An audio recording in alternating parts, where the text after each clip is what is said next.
तो फिर दोस्तों आज अब नेक्स्ट टॉपिक आ गया supply and law of supply. Law of demand हमने देख लिया, supply and law of supply.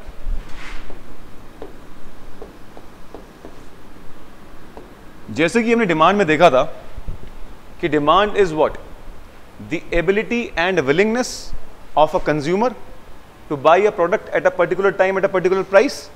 Similarly अभी तक आप कंज्यूमर पर्सपेक्टिव से सोच रहे थे, अब आप प्रोड्यूसर पर्सपेक्टिव से सोचो कि एक सप्लायर सप्लाई करना चाहता है तो सप्लाई की डेफिनेशन क्या होनी चाहिए, बताओ।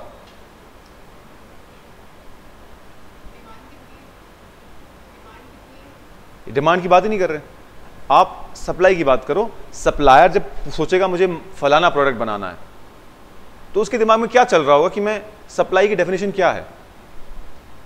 हमने डिमांड बोला quantity demanded, the ability and willingness of a product of a consumer. इसमें क्या होगा भाई, अगर प्रोड्यूसर और कंज्यूमर के पर्सपेक्टिव से सोचो आप, कंज्यूमर कहता है कि मेरे पास पैसा होना चाहिए और मुझे चीज पसंद आनी चाहिए, है ना, तो और मेरी विलिंगनेस होनी चाहिए खरीदने को, उसको पसंद ना भी आए विलिंगनेस। अब दवाई थोड़ा पसंद से खरीदता है इंसान, जरूरत होती है willingness. Similarly supplier also thinks the same, the ability and willingness of a supplier to supply a product at a particular price at a particular time. Same चीज एक प्रोड्यूसर भी तो यही सोचेगा कि अगर मेरे प्रोडक्ट का, पहले वो चूज करेगा प्रोडक्ट ये है, अच्छा है मार्केट में लोग खरीदेंगे इसको, हाँ क्यों नहीं खरीदेंगे, इस रेट पे खरीदेंगे, बिल्कुल खरीदेंगे। उसकी एबिलिटी होनी चाहिए सप्लाई करने की, प्रोड्यूस करने की, और उसकी विलिंगनेस होनी चाहिए to sell a product at a particular price at a particular time. सही बात है। Supply is also equal to demand. अभी आप सप्लाई को सिर्फ सप्लाई की तरह सोचो और डिमांड को सिर्फ डिमांड की तरह सोचो। अभी हम दोनों को मर्ज करेंगे तब आप दोनों को एक साथ देख सकते हैं। सप्लाई समझ में आ गया। सप्लाई के साथ अब लॉ ऑफ सप्लाई क्या कहता है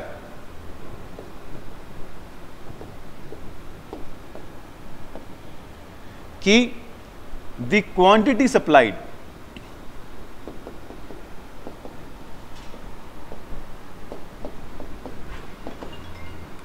of a product, the quantity supplied of a product is directly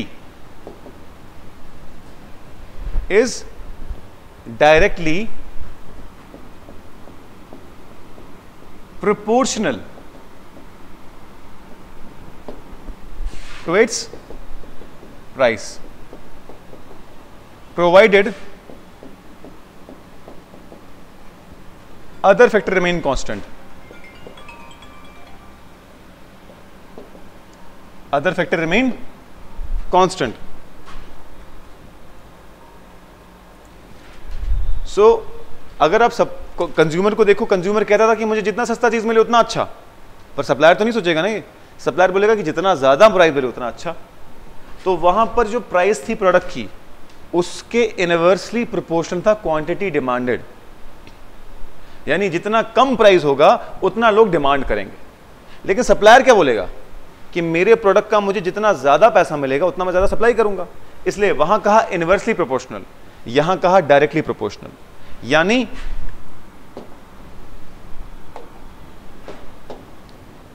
quantity supplied is directly proportional to its price.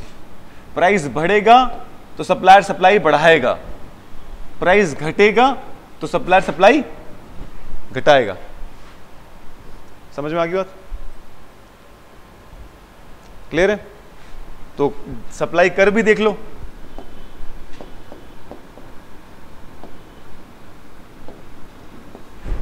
कुछ ऐसा बनेगा स्ट्रेट लाइन, यहां पर प्राइस ऑफ द प्रोडक्ट और यहां पर क्वांटिटी ऑफ द प्रोडक्ट, बिल्कुल ऐसा बनेगा।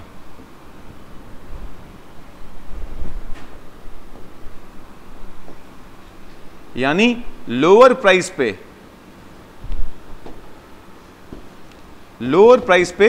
लोअर सप्लाई, हायर प्राइस पे हायर सप्लाई। सही बात है? लोअर प्राइस पे लोअर सप्लाई, हायर प्राइस पे हायर सप्लाई। क्लियर है?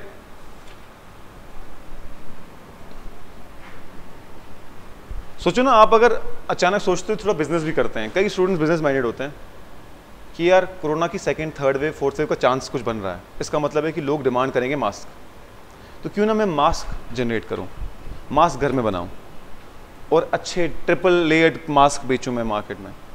तो आप क्या चाहोगे कि आपकी प्राइस जो मास्क की वो ज़्यादा मिले कि कम मिले? ज़्यादा। यानी अगर आपको लगता है कि जो आप क्वालिटी ऑफ मास्क बेच रहे हो ये लोग ज़्यादा खरीदेंगे तो आप प्राइस ज़्यादा चाहोगे। और अगर आपको लगने लगा कि नहीं यार तो प्राइस नहीं मिल रही उतनी, वेव तो ख़त्म हो गई, तो आप सप्लाई कम कर दोगे। समझ में आया? क्लियर है अच्छे से? आप कंफ्यूज लग रहे हो? नहीं? पक्का? This is called as supply curve. अब हम देखते हैं डिटर्मिनेंट्स ऑफ सप्लाई क्या है। जैसे हमने कहा डिटर्मिनेंट्स ऑफ डिमांड क्या है, लिखा ना यहां पर, ये लिखा provided other factor remain constant, इसको अंडरलाइन कर देना।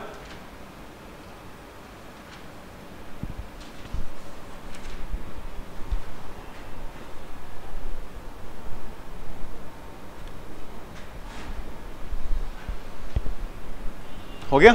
आगे बढ़े। अब हम बात करते हैं डिटर्मिनेंट्स ऑफ सप्लाई।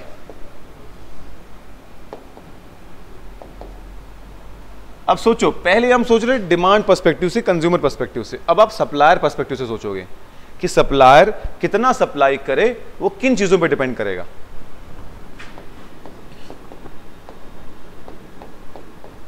पहली बात तो ऑब्वियसली जिस प्रोडक्ट की बात चल रही है, चाहे मास्क हो चाहे कोई भी हो, उसकी प्राइस मार्केट में कितनी मिल रही है तो डिपेंड करेगा उसकी प्राइस। जिस प्रोडक्ट की बात चल रही है जो सप्लाई करना है, उसकी जितनी अच्छी प्राइस मिलेगी उतना ज़्यादा सप्लाई करूंगा, जितनी कम प्राइस मिलेगी उतना कम सप्लाई करूंगा। Number second, price of related goods. Again मैं मार्केट में लेके आ रहा हूं मास्क, लेट्स से कॉटन का, वहां से वैन ह्यूसन लेके आ रहा है लेदर मास्क। आए थे ना वैन ह्यूसन के लेदर मास्क आए थे, अंदर से कॉटन बाहर से लेदर, थोड़ा वो क्या बोलते हैं ना फैंसी। वहां से आ रहे हैं मधुबनी पेंटिंग वाले मास्क जो पीएम ने प्रमोट किए थे। वहां से आ रहे हैं N95 मास्क। तो मेरे जो मैं प्रोडक्ट बेच रहा हूं उसकी सब्स्टिट्यूट की प्राइस कितनी है और उसके कॉम्प्लीमेंट की प्राइस कितनी है, उस पर भी तो डिपेंड करेगा। अगर मैं चीज जो बना रहा हूं उसका सब्स्टिट्यूट बड़ा सस्ता मिल रहा है, अब देखो ना, किसी के पास कुछ हो ना हो, मास्क ने जेब घर से लेके निकले ना निकले, मार्केट से 5 रुपए वाला सर्जिकल मास्क तो खरीद सकता है ना। और वैसे भी अगर आप रीयूजेबल मास्क पे लेते हो तो कितना टाइम यूज करोगे? 1 महीना, बहुत ज्यादा हो गया 1 महीना, बार बार धो के उसका काम खराब हो जाता है। सो आपको ये भी सोचना है यार, मार्केट में मैं मास्क तो बनाऊं पर इतनी प्राइस भी ना रखूं कि लोग सोचेंगे यार इससे अच्छा हम लोग हर दिन का एक मास्क ले लें, क्या बोलते हैं, सर्जिकल मास्क ले लें। तो प्राइस ऑफ सब्स्टिट्यूट क्या है इस पर भी डिपेंड करेगा मैं कितना सप्लाई करूंगा। अगर प्राइस ऑफ सब्स्टिट्यूट बहुत ज्यादा है तो मैं ज्यादा सप्लाई करूंगा, मुझे पता है लोग सब्स्टिट्यूट खरीदेंगे ही नहीं। अगर प्राइस ऑफ सब्स्टिट्यूट कम है तो मैं क्या करूंगा, मैं कम सप्लाई करूंगा, मुझे पता है कि मेरा सब्स्टिट्यूट ज्यादा बिकेगा।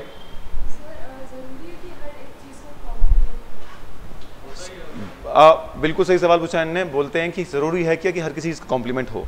जरूरी नहीं है, नॉट नेसेसरी। अब अगर आप बात करोगे फ्रूट का, उसका कॉम्प्लीमेंट क्या है? लोग कहने को आप बना सकते हो कॉम्प्लीमेंट हर जगह पे, नमक उसका कॉम्प्लीमेंट मान लो, लेकिन जनरली सेफ डायरेक्टली वो कंज्यूम करते हैं, है ना, उसका कॉम्प्लीमेंट नहीं है। सब्स्टिट्यूट कई चीजों का नहीं होता, लेकिन ये कि सब्स्टिट्यूट का मतलब जरूरी नहीं कि एज इट इज सेम चीज बदल जाए। सब्स्टिट्यूट का मतलब ये कि अगर एक फ्रूट से हम ये पर्टिकुलर न्यूट्रिएंट खाने की कोशिश कर रहे थे तो यही न्यूट्रिएंट कहाँ और मिलेंगे। जैसे आपने अक्सर सोचा होगा कि अगर आप सुबह उठते ही एप्पल खा लो तो वही इफेक्ट होता है जो कॉफी का होता है, इंसान जग जाता है एकदम। तो कई लोग कॉफी पीते हैं सुबह, कई लोग एप्पल पीते हैं, डिपेंड करता है। It is a perspective. आप किसी प्रोडक्ट को क्यों कंज्यूम कर रहे हो, टेस्ट की वजह से कर रहे हो, न्यूट्रिशनल वैल्यू की वजह से कंज्यूम कर रहे हो।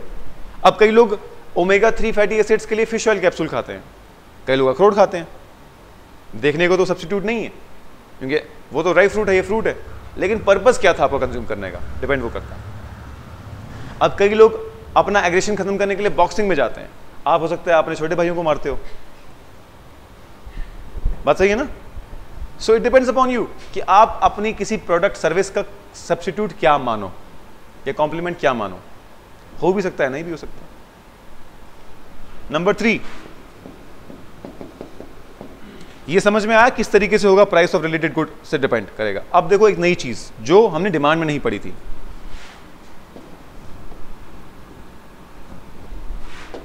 वो है level of technology.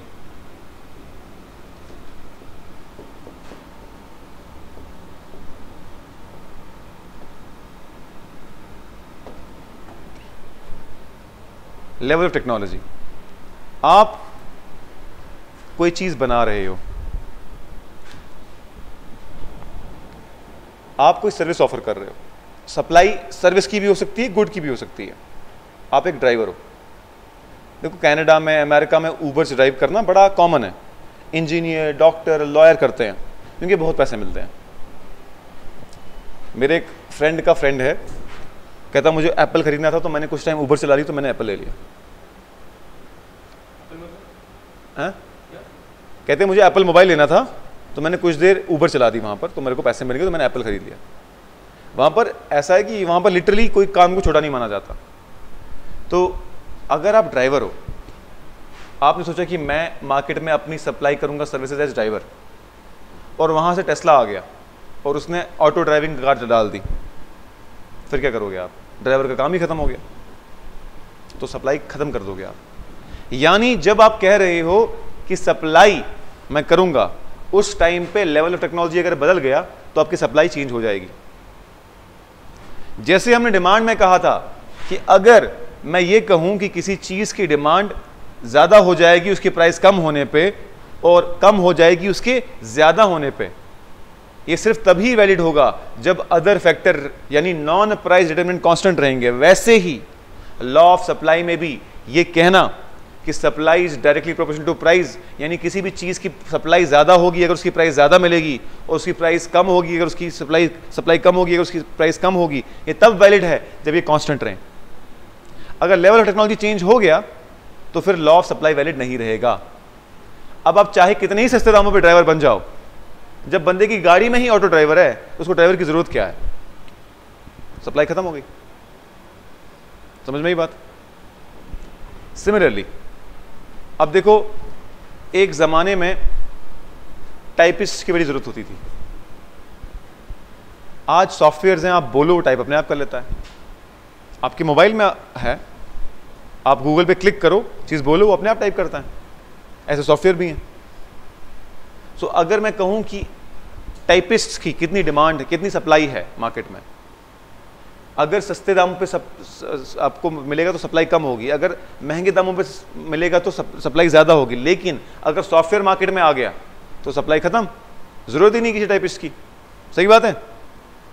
So when I say that supply, law of supply ये कहता है कि हायर प्राइसेस पे हायर सप्लाई होगी, लोअर प्राइसेस पे लोअर सप्लाई होगी। उस टाइम पे हम ये एज्यूम कर रहे हैं कि लेवल ऑफ टेक्नोलॉजी कांस्टेंट है। एक और एग्जांपल सोच लो कि अगर आप अपने घर में हैंड वुवन शॉल्स बना रहे हैं, बड़े महंगे होते हैं कश्मीरी शॉल्स, आपने एक ऐसी मशीन बना ली जो एग्जैक्ट रेप्लिकेट करता है आपके हाथ के काम को। आप अब इंसान ही हो, दिन में 1-2 बना लोगे, मशीन 24 घंटे लगा के दिन में 5 बना रही है, 10 बना रही है, तो आपके टैलेंट की, वो कढ़ाई की टैलेंट की कदर खत्म हो गई।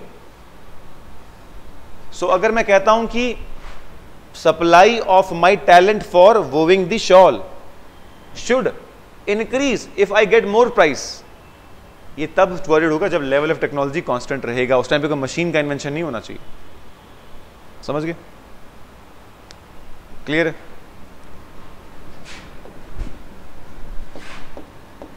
उसके बाद आ गया फोर्थ, गवर्नमेंट रेगुलेशन।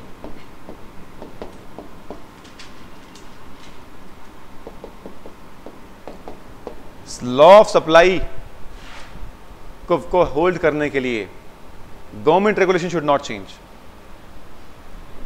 अब गवर्नमेंट ने बोला कि प्राइस, सर्जिकल मास्क का प्राइस 6 रुपए से ज्यादा नहीं हो सकता।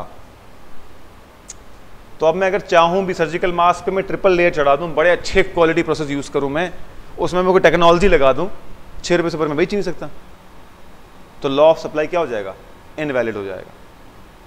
सही बात है। अब गवर्नमेंट ने रेगुलेशन लगाई कोचिंग इंस्टीट्यूट्स के लिए कि हर जगह पर फायर एक्सटिंग्विशर होने चाहिए, फायर एस्केप होने चाहिए।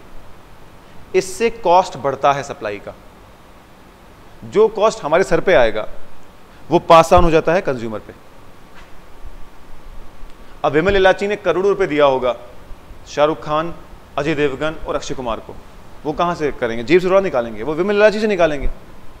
आपने सुना होगा कि एक कोको कोला की बोतल 2 रुपए में बनती है, लेकिन फिर उसकी जो उसमें एडवर्टाइजमेंट कॉस्ट लगती है, ट्रांसपोर्टेशन कॉस्ट लगती है, उससे बढ़ के वो 12 रुपए पहुंचती है। सही है ना? गवर्नमेंट रेगुलेशन अगर चेंज हुआ तो डिटर्मिनेंट्स ऑफ सप्लाई भी चेंज होगा और लॉ ऑफ डिमांड वैलिड नहीं रहेगा। जैसे हम डिटर्मिनेंट्स ऑफ डिमांड को बदलकर सप्लाई डिमांड को शिफ्ट करते थे ना, वैसे ही सप्लाई कर भी शिफ्ट होगी। यहां पर दिखाएंगे अभी।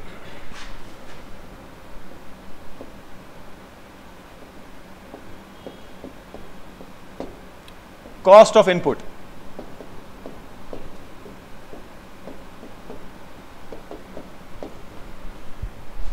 अब आप कोई भी चीज सप्लाई कर रहे हो, उसकी प्राइस क्या उसके कॉस्ट ऑफ इनपुट पे डिपेंड करेगी कि नहीं करेगी? है ना? आपने जो भी चीज बनानी है एज अ सप्लायर, उसके लिए आपको कुछ रॉ मटेरियल चाहिए होगा। अब उस रॉ मटेरियल की कीमत क्या है, उस पर ही डिपेंड करेगा ना कि सप्लाई की प्राइस क्या होगी। अब मान लो मैं मार्केट में सप्लाई कर रहा था मास्क 20 रुपए का, ठीक है। अब 20 रुपए का स्टैंडर्ड सेट हो गया मेरे मास्क के लिए।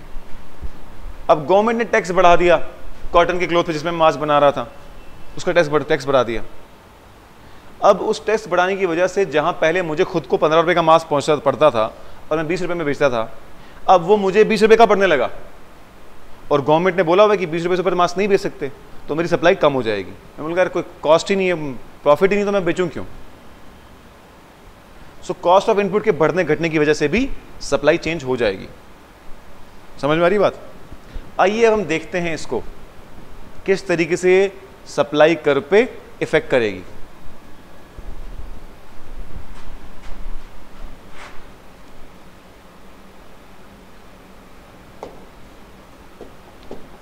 ये सप्लाई कर्व है।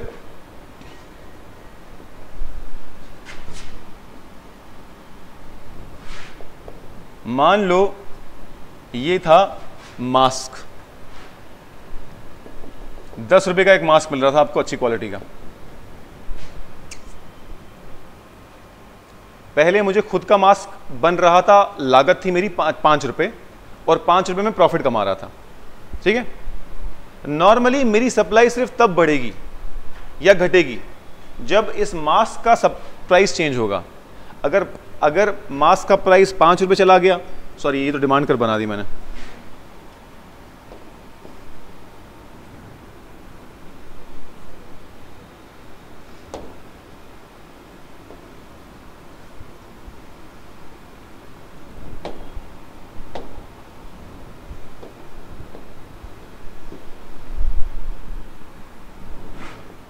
ये अब 10 रुपए के मास्क मेरे काफी बिक रहे थे, लेकिन अब कॉस्ट ऑफ इनपुट बढ़ गया। पहले 5 रुपए की लागत थी, 5 रुपए में पर मास्क प्रॉफिट कमा रहा था, लेकिन क्योंकि मेरा कॉस्ट ऑफ इनपुट बढ़ गया है, अब मुझे खुद की लागत 8 रुपए लग रही है और 2 रुपए मुझे प्रॉफिट बच रहा है। तो क्या मैं मार्केट में सप्लाई कम करूंगा कि ज्यादा? क्यों? क्योंकि अब मुझे पता है अब ये इतना प्रॉफिटेबल रहा नहीं, 2 रुपए के लिए इतनी माथापच्ची क्यों करूं मैं? तो मैं आहिस्ता आहिस्ता अपने प्रोडक्ट को रिड्यूस कर दूंगा और ये सप्लाई कर्व इस तरफ शिफ्ट हो जाएगी, लेफ्ट की तरफ। सेम प्राइस पे मेरी सप्लाई कम हो गई। जैसे हमने डिमांड में देखा था, डिमांड राइट होता था, शिफ्ट लेफ्ट होता था।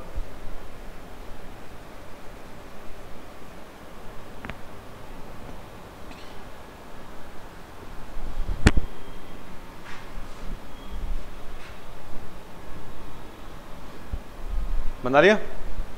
एग्जाम्पल लिखना ताकि जब आप रिवाइज करो ना आपको समझ में आए कि ये इस तरफ शिफ्ट हो क्यों रहा था। एग्जाम्पल लिखना जरूरी है।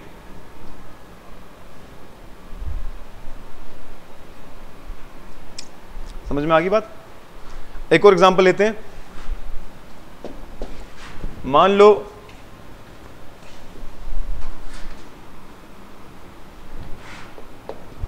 हम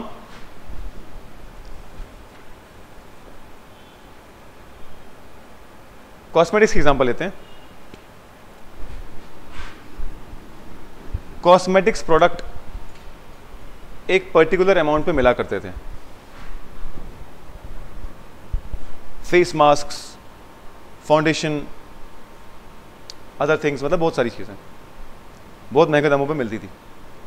अब मान लो आज से 5-10 साल पहले कोई आप एक पर्टिकुलर प्रोडक्ट यूज करते थे फेस वॉश के लिए या फिर फेस मास्क के लिए, कोई भी प्रोडक्ट यूज करते थे, लेट्स से लैक्मे यूज करते थे आप, या फिर पहले कुछ फिक्स प्रोडक्ट होते थे इंडिया में, गार्नियर, फेयर एंड लवली और बाकी चीजें जो नॉर्मली लोग इस्तेमाल करते थे, जो कॉमन थे, या फिर निविया, है ना, बॉयज में तो ये 3 चलते थे, निविया। 18-19 की उम्र में लगता था कि हाँ यार ये लगा दो बस सारे खेल सॉल्व हो जाएंगे। शाहरुख खान कहता था कि फेयर एंड लवली लगाओ एकदम लवली लवली हो जाओगे, लगा लगा के चेहरा वगैरह रगड़ दिया, लेकिन हुआ कुछ कभी नहीं। लेकिन अब जब नायका आया, नायका ने फॉरेन ब्रांड इंट्रोड्यूस किया इंडिया में, price of related good came down. आज जब नायका पे जाओ, फॉरेन ब्रांड्स की चीजें आपको ऑलमोस्ट सेम प्राइस पे मिलेंगी और प्रोडक्ट का इफेक्ट ज्यादा है, क्वालिटी प्रोडक्ट्स हैं। जैसे अब आपने सोचा देख कितने सारे फेस वॉश आए पिंपल्स के लिए। मेरी खुद ऑयली स्किन है तो मेरे को बहुत ज़्यादा पिंपल्स होते थे, तो कभी मैं निविया का यूज़ करूं, कभी मैं गार्नियर का यूज़ करूं, कभी टाइगर श्रॉफ बता रहा है कि ये आ रहे हैं ऐसे वो पिंपल्स के, वो आपके चेहरे पे आते हैं तो आप लगा लो तो आप बच जाओगे। फाइनली एक चीज़ बताई फॉरेन ब्रांड्स ने कि सिंपल सी बात है, सैलिसिलिक एसिड यूज़ करो, कोई भी यूज़ करो, आप कोई भी प्रोडक्ट जिसमें सैलिसिलिक एसिड है उसको इस्तेमाल करो, आपके पिंपल्स कम हो जाएंगे। अब क्योंकि नायका ने एक लेवल प्लेइंग फील्ड लाया, सारे प्रोडक्ट एक ब्रांड पर मिल गए, उसमें वहां पर उनकी वो भी होती है, रेटिंग दे सकते हो, 4 स्टार रेटिंग, 5 स्टार रेटिंग दे सकते हो आप, तो पता चल जाता है प्रोडक्ट कौन सा अच्छा है कौन सा बुरा है। तो मान लो ये मैंने ग्राफ बनाया लैक्मे या गार्नियर के लिए या फिर फेयर एंड लवली के फेस वॉश के लिए, जो ऑयल कंट्रोल या निविया का ऑयल कंट्रोल आता था पहले। अब क्योंकि मेरे सब्स्टिट्यूट की प्राइस कम होगी नायका के आने की वजह से, डर्मा को और मामा अर्थ ये सब चीज़ें आ गई, उसकी वजह से क्या हुआ, मेरी प्रोडक्ट की प्राइस में चेंज नहीं आया, सब्स्टिट्यूट की प्राइस में चेंज आया। तो क्या मैं जो गार्नियर या निविया सप्लाई करता था मैं अपनी सप्लाई कम करूंगा? करूंगा ना। सो प्राइस तो सेम रही, वही 30 रुपए की ट्यूब मिलती थी, लेकिन अब पीछे आना पड़ा। क्यों? क्योंकि मेरे कॉम्पिटिटर्स ने प्राइस कम कर दिया। समझ में आई बात?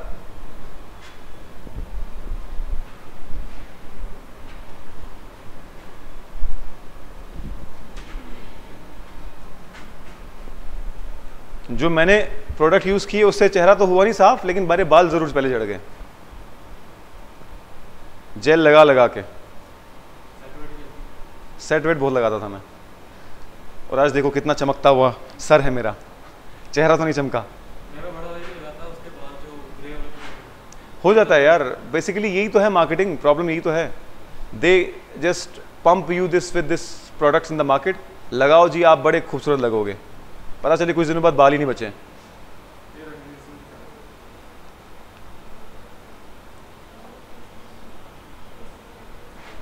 सो शिफ्टिंग ऑफ सप्लाई कर समझ में आया? अब आपका होमवर्क है, जितने भी डिटर्मिनेंट्स ऑफ सप्लाई हमने पढ़े उन सबको एक एक चेंज करके देखोगे, कोई प्रोडक्ट एज्यूम करोगे और देखोगे कि इससे क्या फर्क पड़ेगा। अगर गवर्नमेंट रेगुलेशन स्ट्रिक्ट हो गई तो क्या होगा, गवर्नमेंट रेगुलेशन रिलैक्स हो गई तो क्या होगा, अगर प्राइस और रिलेटेड गुड्स इंक्रीज हुआ तो क्या होगा, डिक्रीज हुआ तो क्या होगा, लेवल ऑफ टेक्नोलॉजी इंक्रीज हुआ तो क्या होगा, डिक्रीज हुआ तो क्या होगा। ये सब आप घर से करके आओगे, कल अगर नहीं है तो मैं दोबारा सारा करवा दूंगा, कोई दिक्कत की बात नहीं। ठीक है, यहां तक क्लियर है?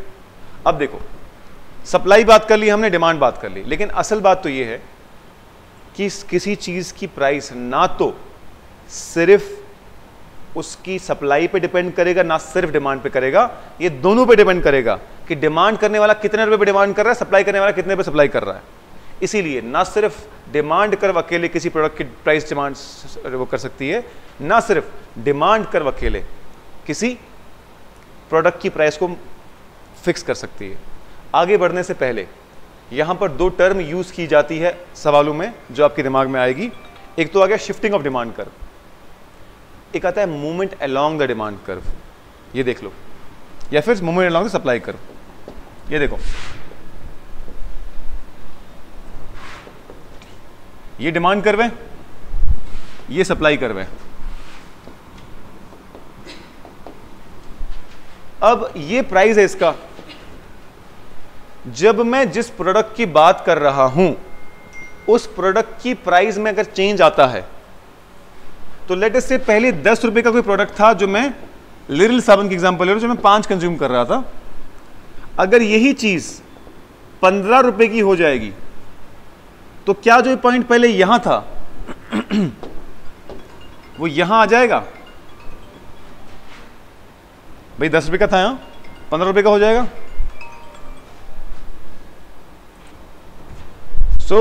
अगर आप देखोगे कि व्हेन आई टॉक कि भाई 10 रुपए की प्राइस थी पहले इसकी, तो जब ये 15 रुपए हुई, तो क्या ये पॉइंट मूव करके यहां हो गया? और जब मैं बोलूंगा 5 रुपए हो गया, तो क्या ये पॉइंट जो पहले यहां था वो यहां आ जाएगा? ये बेसिकली टेक्निकलिटी है। जब आप बात करो कि आपको सवाल पूछे कि when the price of the product, जिसके लिए डिमांड कर्व बनी है, उस प्रोडक्ट की प्राइस में अगर चेंज आएगा तो कैसा होगा? Movement of the shift of the curve होगा कि मूवमेंट अलोंग द कर्व होगा? तो आप बोलोगे मूवमेंट अलोंग द कर्व होगा। और अगर नॉन प्राइस डिटर्मिनेंट्स यानी अदर फैक्टर में कोई चेंज आता है, सिर्फ और सिर्फ तब डिमांड कर्व शिफ्ट करेगा। दोबारा सुनो, when the price of the product for which the demand curve has been made, उसकी प्राइस में चेंजेस आएंगी, उसकी प्राइस में चेंजेस आएंगी। In that case the movement will be up and down along the demand curve. और अगर non price determinants बदलते हैं, जैसे कि प्राइस ऑफ रिलेटेड गुड, जैसे कि पॉपुलेशन, जैसे कि other things, then the demand curve will shift. ये सवाल बड़ा कॉमन है। एक एग्जांपल दी होगी, what will happen? The demand curve will shift left, the demand curve will shift right, the movement will be along the demand curve, none of the above. समझ गए? ये क्लियर हो गया? सिमिलरली सप्लाई की बात करें, अगर सप्लाई 10 रुपए पे एक मास्क कर रहा था मैं, अगर अब मैं 5 रुपए पे कर रहा हूं, तो ये पॉइंट क्या नीचे आ जाएगा? और अगर ये चीज मैं 15 रुपए पे कर रहा हूं, तो क्या ये पॉइंट ऊपर आ जाएगा? This will be called as movement along the curve. That means for supply curve or for demand curve, the movement will be what? Will be how?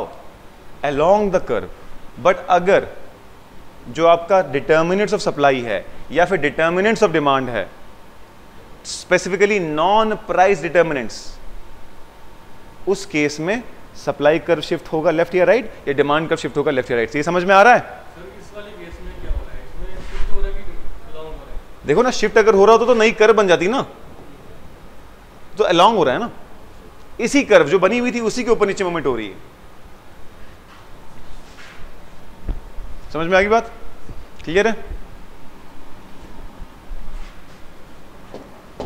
अब हम आते हैं सबसे इंपॉर्टेंट कंसेप्ट पे, इक्विलिब्रियम कर्व। इक्विलिब्रियम कर्व जिस पे सवाल आया भी था फाइनेंस अकाउंट असिस्टेंट में।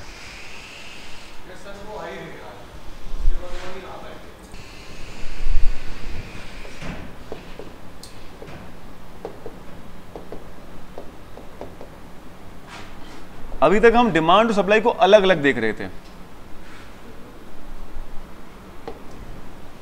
अब हम एक साथ देखेंगे।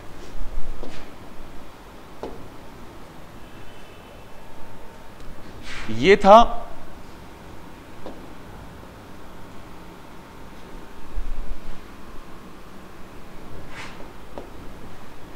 आपका कर्व, यहां क्या पकड़ते थे, यहां पर बताओ क्या होता था? एक्स एक्सिस, वाई एक्सिस पे क्या होता था? Very good, price. ये ध्यान रखना, यहां प्राइस, यहां क्वांटिटी मत कर देना। प्राइस यहां, क्वांटिटी यहां, हमेशा क्वांटिटी। ये कर्व कौन सी है? कौन सी कर्व है ये? डिमांड की सप्लाई? Very good. और ये वाली कौन सी है?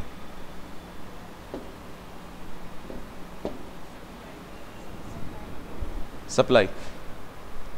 This is demand curve, this is supply curve. अब पहले हम इनको अलग अलग ड्रॉ करते थे, अब एक ही जगह ड्रॉ कर दिया। अब मैंने आपको जैसा कहा था कि ना तो सिर्फ डिमांड कर्व डिसाइड करती है प्राइस, ना तो सप्लाई कर्व, दोनों मिलकर प्राइस डिसाइड करते हैं किसी मार्केट में। तो जिस पॉइंट पे ये इंटरसेक्ट करते हैं ना, इसको कहते हैं ई, पॉइंट ई, इक्विलिब्रियम पॉइंट।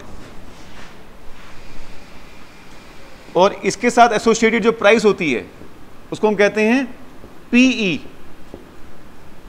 और इसको कहते हैं क्यूई, यानी equilibrium price and equilibrium quantity.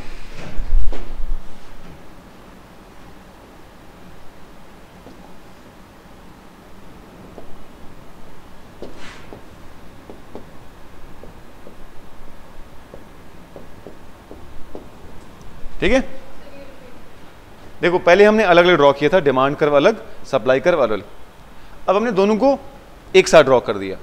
यानी जब हम किसी एक प्रोडक्ट की बात करें और सप्लायर साइड की डिमांड कर्व ड्रॉ करें और डिमांड वाले करने वालों की डिमांड कर्व करें, फॉर एग्जांपल मैं बात करूं मास्क की, तो जो एक को पर्टिकुलर क्वालिटी का मास्क, एक पर्टिकुलर क्वालिटी का मास्क हम जब बात कर रहे हैं उसकी कि भाई लोग जनता की क्या डिमांड है और सप्लायर करने वालों का क्या सप्लाई करने का तरीका है, जिस पॉइंट पे इंटरसेक्ट करते हैं उस पॉइंट पे डिसाइड होता है कि मार्केट में उसकी प्राइस क्या होगी।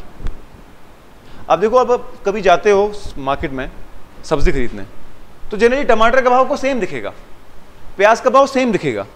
क्यों? That is the equilibrium price, जिस पे खरीदने वाला खरीदने को तैयार, बेचने वाला बेचने को तैयार, जो बेचने वाले को भी प्रॉफिटेबल है, खरीदने वाले को भी एक्सेप्टेबल है। This point is called is equilibrium point. और जो प्राइस ये आएगी इस पे, this will be called is equilibrium price. और जो इस प्राइस पे जो क्वांटिटी मिलेगी, that is called is equilibrium quantity. और यही प्राइस सबको फॉलो करना होता है मार्केट में। अब आप बोलोगे सर मुझे नहीं करना फॉलो, मैं कुछ तूफानी करना चाहता हूं। आप करो तूफानी, कोई बात नहीं है। आप मानो, आप कहते हो सर बेशक मास्क की प्राइस आपने 10 रुपए डिसाइड की होगी, लेकिन हम तो बेचेंगे 50, जिसपे सोने जड़े हुए होंगे, जिसपे लेट्स से कोई बड़े महंगे कपड़े के सिल्क के मास्क बेचेंगे हम जी। तो आपने कहा सर हम तो 50 रुपए का बेचेंगे। अब देखो 50 रुपए यहां, ये है डिमांड कर्व और ये है सप्लाई कर्व।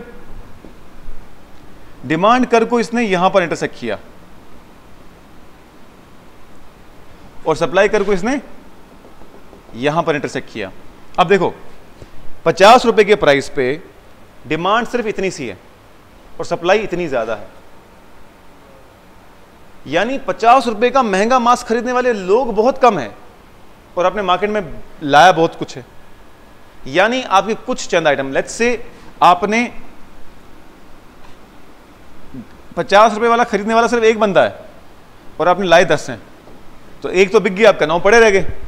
अब आप सोच रहे हो कोई तो खरीदे, कोई तो खरीदे, फिर आपको तो मारो गोली यार, सस्ते दामों पे बेचो, निकालो इस माल को, नया माल आते हैं। ऐसा होता है ना, जब end of the season cell चलती है कि माल निकालो नेक्स्ट माल आ जाए। तो जब भी आप मार्केट प्राइस से ऊपर बेचने की कोशिश करोगे तो ये इक्विलिब्रियम प्राइस आपको, मार्केट आपको फोर्स करेगा नीचे लाने के लिए प्राइस को। इसीलिए जब आपका एक प्राइस, एक मास्क बिक गया, 9 रह गए इस महंगे मास्क पे, तो आपको मजबूरन प्राइस नीचे लाना पड़ेगा। क्यों? क्योंकि वो खरीद ही नहीं रहा है। अगर आप मार्केट प्राइस से ऊपर बेचते हो तो इस सिचुएशन को कहते हैं एक्सेस सप्लाई सिचुएशन।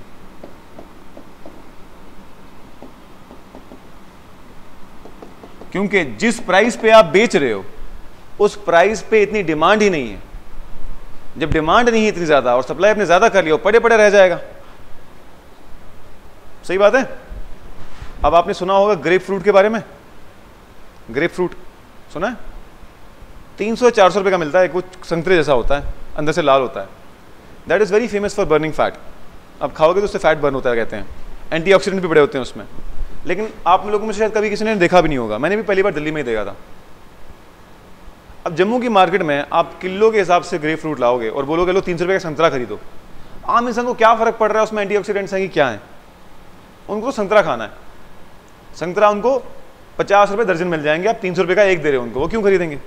हो सकता है कोई एक आधा बंदा खरीद भी ले जिसको पता है कि ग्रेप फ्रूट क्या है, जो हेल्थ कॉन्शियस है, तो अल्टीमेटली बंदा बेचारा बैठा बैठा रह जाएगा, कुछ बिकेगा नहीं, तो कहेगा भैया सस्ता ही ले जाओ यार, खत्म करो इसको, सड़ जाएगा ये। होगा ऐसा?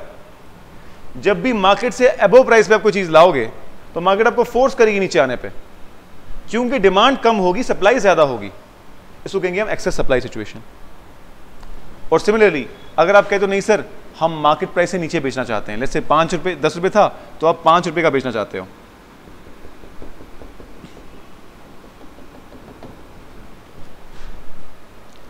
तो ये कौन सी सप्लाई है, ये कौन सी कर्व है? सप्लाई। सप्लाई कर्व को इसने यहां काटा, लेट से 2 सप्लाई किया आपने, और डिमांड कितनी है? डिमांड 12 की है, यानी सप्लाई कम है, डिमांड ज्यादा है, खरीदने वाले 12 लोग हैं और आपके पास सिर्फ 2 ही हैं। तो आप कहते हो अच्छा बेटा ये तो बहुत लोग खरीदना चाहते हैं, अब मैं प्राइस बढ़ाऊंगा। क्यों? क्योंकि सिर्फ इसके पास ही है और 12 लोग खरीदने वाले, प्रोडक्ट सिर्फ 2 ही हैं। तो जब आप मार्केट प्राइस से नीचे बेचने की कोशिश करोगे तो आपको मार्केट फोर्स करेगा टुवर्ड्स इक्विलिब्रियम पॉइंट आने की तरफ, मार्केट प्राइस की तरह की तरफ, ऊपर जाने की तरफ फोर्स करेगा। करेगा नहीं करेगा? भाई 2 चीज आपके पास हैं, 12 लोग खरीदने वाले हैं, आप बोलोगे अब तो भैया मैं प्राइस बढ़ाऊंगा क्योंकि किसी और के पास नहीं है। समझ में आ रही बात? क्लियर है कि सर के ऊपर से जा रहा है? समझ में आ रहा है? सो इसका मतलब ये है कि this situation will be called as excess demand situation, क्योंकि डिमांड ज्यादा है, सप्लाई कम है।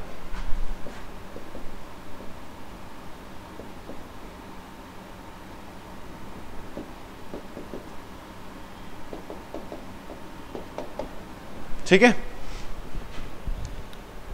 समझ में आ गया?